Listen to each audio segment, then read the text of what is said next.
सो आज हम पढ़ने जा रहे हैं बायोटेक्नोलॉजी एंड इट्स एप्लीकेशंस। सो हम देखेंगे बायोटेक्नोलॉजी किस तरह से यूज़ की जाती है और इसके एप्लीकेशंस क्या हैं। सो ये क्लास 12 का चैप्टर है और ये बहुत नीट वाले एस्पिरेंट्स और क्लास 12 स्टूडेंट के लिए बहुत इंपॉर्टेंट है। सो बेसिकली बायोटेक्नोलॉजी के एप्लीकेशंस क्या क्या हैं। तो फर्स्ट एप्लीकेशन ऑफ बायोटेक्नोलॉजी जो है वो हमारा बायोफार्मास्यूटिकल्स में है, देन थेरापेटिक्स में है, मतलब डिजीज ट्रीटमेंट्स के लिए यूज़ किया जाता है। देन डायग्नोस्टिक पर्पस के लिए यूज़ कर सकते हैं, डिफरेंट टाइप ऑफ डिजीजेस के डायग्नोसिस के लिए। Then genetically modified crops create करने के लिए यूज़ किया जा सकता है। उसके बाद हम प्रोसेस्ड फूड, जो फूड प्रोसेसिंग होता है जिसमें हम पार्टिकुलर फूड को वेरियस फॉर्म्स में कन्वर्ट करते हैं, उसके लिए हम यूज़ कर सकते हैं। देन बायो रिमेडिएशन में हेल्प कर सकते हैं। ये एप्लीकेशन है बायोटेक्नोलॉजी का, इसमें हम मेनली माइक्रोब्स का यूज़ करते हैं किसी भी चीज़ को डिग्रेड करने के लिए। देन वेस्ट ट्रीटमेंट के लिए हम यूज़ कर सकते हैं, जैसे कि हम वेस्ट ट्रीटमेंट के दौरान माइक्रोब्स का यूज़ करते हैं during secondary treatment. Energy production के लिए यूज़ कर सकते हैं। तो ये कुछ एप्लीकेशंस है जिसमें बायोटेक्नोलॉजी का यूज़ होता है। ठीक है, अब आगे हम देखते हैं बायोटेक्नोलॉजी के एप्लीकेशंस। सो इसमें क्या है, हम 3 critical research areas of biotechnology आते हैं, तो हम देखेंगे।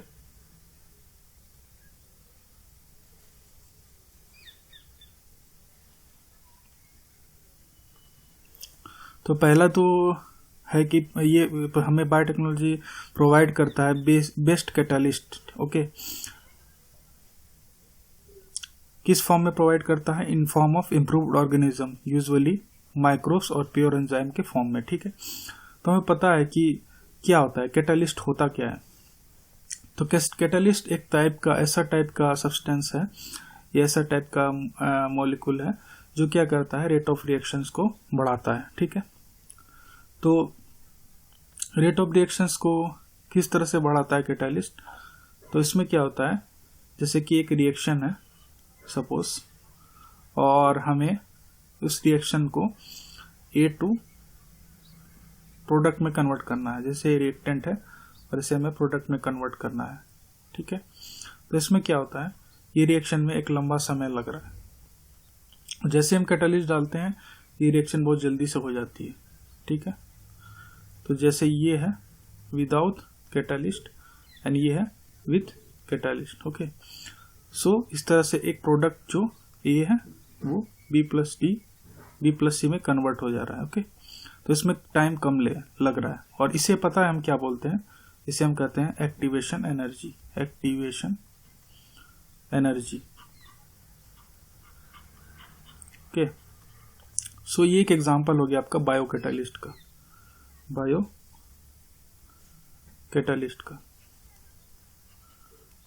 ओके, ये बायो कैटालिस्ट का एग्जांपल हो गया। Biological catalyst, so biological catalyst में हम जैसे कि एंजाइम्स को ले सकते हैं, और एंजाइम्स हमें पता है क्या होता है, प्रोटीन होता है। ओके, तो इसमें क्या होता है कि एंजाइम्स क्या होता है, पार्टिकुलर सबस्ट्रेट के साथ जुड़ करके हमें एक प्रोडक्ट देता है। ठीक है,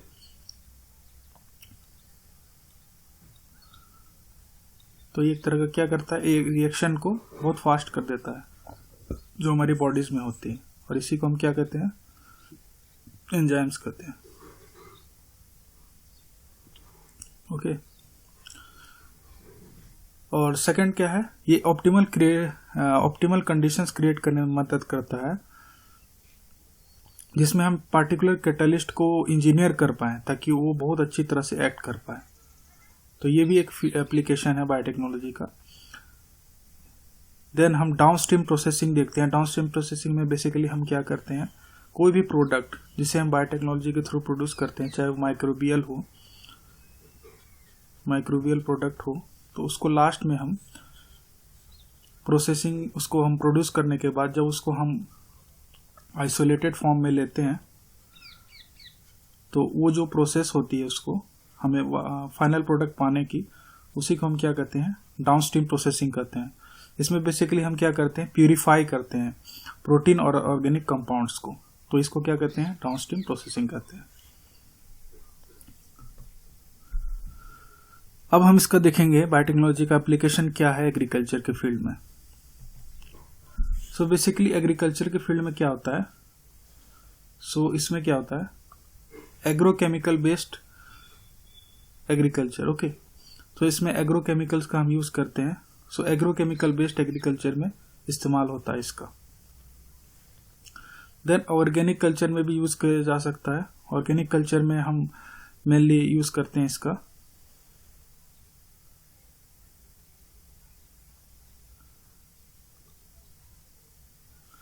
देन उसके बाद इसका इस्तेमाल होता है हमारा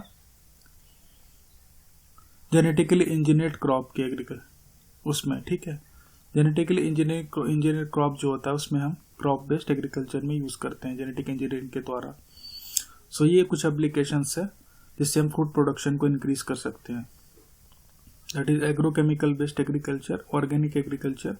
इसमें हम क्या करते हैं, बेसिकली जो ऑर्गेनिक चीजें हैं जैसे कि हम कॉ डंग वगैरह, कॉ डंग हो गया, और जो साइड बाय साइड एग्रीकल्चर करते हैं इसमें हम ऑर्गेनिक खाद और जो हमारे कॉ डंग हो गए इन सब का यूज करके हम एकदम ऑर्गेनिक प्रोडक्शन करते हैं, और वो जो होता है बहुत हेल्दी होता है। तो इसमें क्या होता है, इसका जो प्रोडक्ट का प्राइस थोड़ा ज़्यादा होता है क्योंकि यहाँ पे हमारा जो है प्राइस हाई होता है, ठीक है। जैसे कि आपको ऑर्गेनिक जो होगा, ऑनियन जो होगा वो 50 रुपीज़ के आसपास मिलेगा, जबकि नॉर्मल प्राइस 30 रुपीज़। ऐसा इसलिए है क्योंकि इसमें जो होता है हमारा इनपुट जो है ज़्यादा लगता है और जो आउटपुट है हमें कम मिलता है, जिससे प्रोडक्शन कम होता है, ठीक है। इसलिए ऑर्गेनिक प्रोडक्ट्स का प्राइस ज़्यादा होता है। तो जेनेटिकली मॉडिफाइड ऑर्गेनिजम्स क्या क्या होते हैं, जैसे कि प्लांट्स हो गया, बैक्टीरिया हो गया, फंगी हो गया, एनिमल्स जिसके जीन क्या किए गए, अल्टर किए गए या मैनिपुलेटेड किए गए, ठीक है।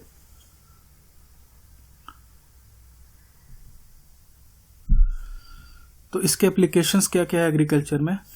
सो एडवांटेज क्या क्या है जेनेटिकली मॉडिफिकेशन क्रॉप्स में करने के, ओके। तो इसके एडवांटेज हैं बेसिकली,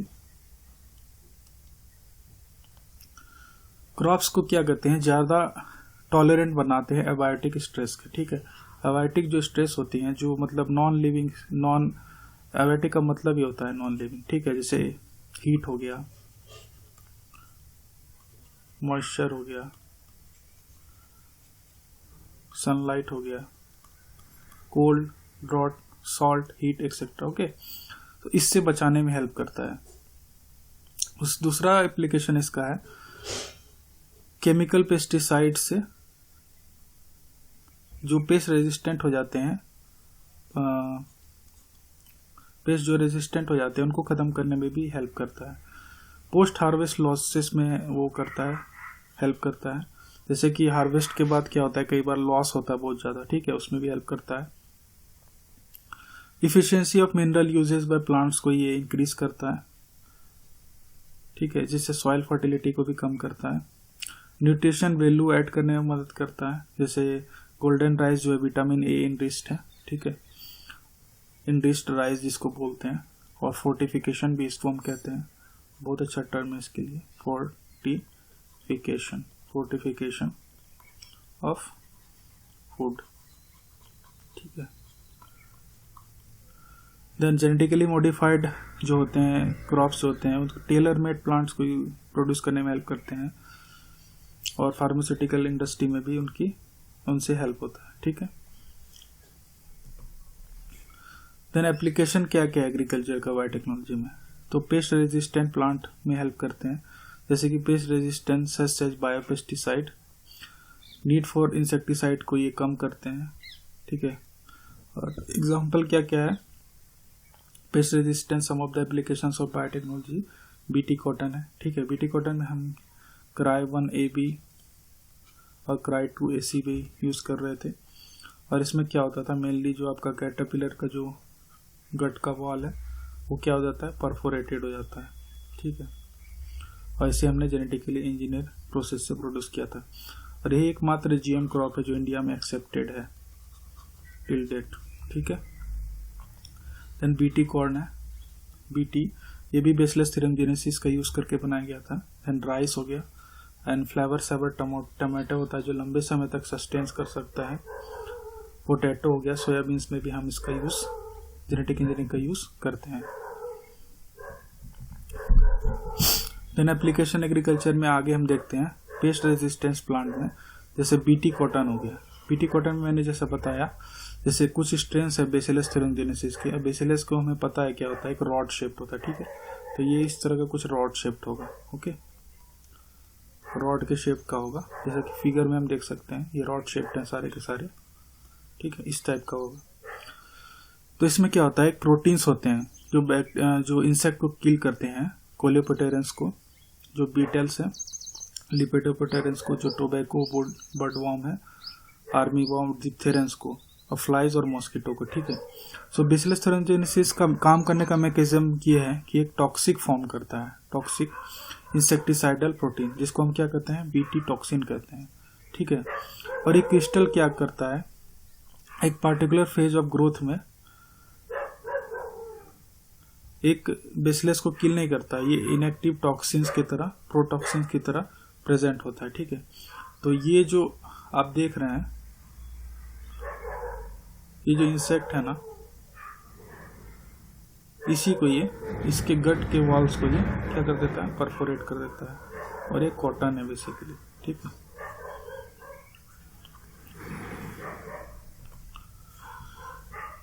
तो पेस्ट रेजिस्टेंस प्लांट में ये हेल्प करता है, ये इसका एप्लीकेशन है बायोटेक्नोलॉजी का इन एग्रीकल्चर।